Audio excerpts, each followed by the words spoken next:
या Saumya? Sir actually जो MCQ आ रहे हैं ना अपने ग्रुप पे, हाँ हाँ। वो एफएमसी वाले पीवाईक्यू, वो ना याद हो गए, और ये समझ ही नहीं आ रहा है वो सही है या फिर और उसके अलावा एक्स्ट्रा कुछ भी है करूँ, देखो, मतलब क्या। बहुत बहुत अच्छा क्वेश्चन आपने पूछा है। इट्स बिकॉज ये हमको एक सूडो कॉन्फिडेंस दे देता है, राइट? कि मुझे हम्म। सब आता है। क्योंकि एक तरफ हम ये सोचते हैं कि डू आई या तो ये एक्चुअली आता है या तो ये है कि याद हो गया है। याद हो गया, exactly. So we are in the dilemma, right? तो हम ना कॉन्फिडेंस हो पाते हैं और ना पूरा पढ़ने के लिए मोटिवेटेड हो पाते हैं, right? Hmm. So the best answer to your question is, do not, if you can mark it like just by looking at a question, तो उसमें एक सेटिस्फैक्टरी पॉइंट आ जानी चाहिए कि चलो क्वेश्चन देखा, आंसर मुझे पता है, means I know at least P Y Q. What you know? P Y Q. But to pass this exam, to ace this exam, I should be very thorough with P Y T. So rather than just looking to that question, मतलब जो question आता है उस पर अब खुश होने की जरूरत नहीं है।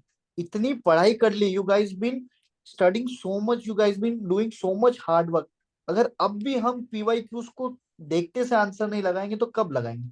तो एक सेटिस्फैक्टरी पॉइंट आना चाहिए कि ठीक है, I been studying so much, now I can put at least PYQ correct. Now, what I have to focus well, I have to focus on the explanations.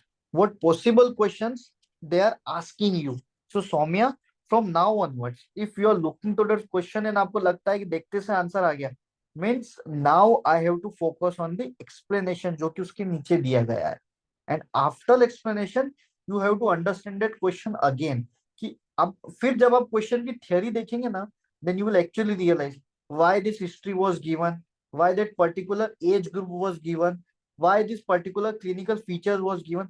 अब तो क्या हो गया है कि just by looking at that standard things you will mark it correct, but no, you have to digest this question. अब question को हम डाइजेस्ट कैसे कर सकते हैं? when you will actually understand that question. अब आपको क्वेश्चन याद हो गए इतने प्रैक्टिस कर करके।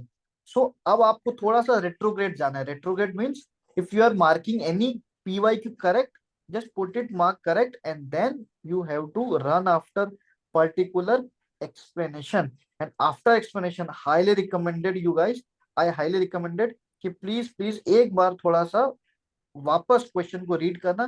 Then you will actually realise कि क्वेश्चन क्या बोलना चाह रहा था, उसकी अंडरस्टैंडिंग आपकी बनेगी। And this will help you to crack the lot of question correct in exam also.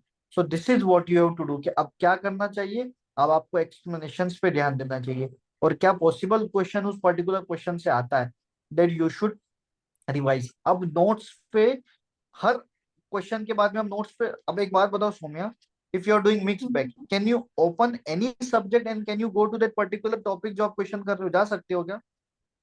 नहीं नहीं नहीं, जा और सकते, इच्छा ही नहीं होती सर वो इच्छा ही करने नहीं का, तो होती। बिल्कुल मन नहीं होता। Yes yes, so to make it effective, a best is tool to time revise. पर बस ये, सर इस टाइम पर बस ये होता है कि क्वेश्चन कर लो, बस इतना काफी है। बस तो क्वेश्चन करते करते हमको एक्सप्लेनेशन पे ध्यान देना है। अब तो आपने इतनी प्रैक्टिस कर लिया ना, तो अब आपको पता, एक्सप्लेनेशन देख के आप बता दोगे कि ये मेरे नोट्स में इस पर्टिकुलर जगह पे मिलेगी ये इन्फॉर्मेशन, राइट? ऐसा होता है ना आपको? हाँ।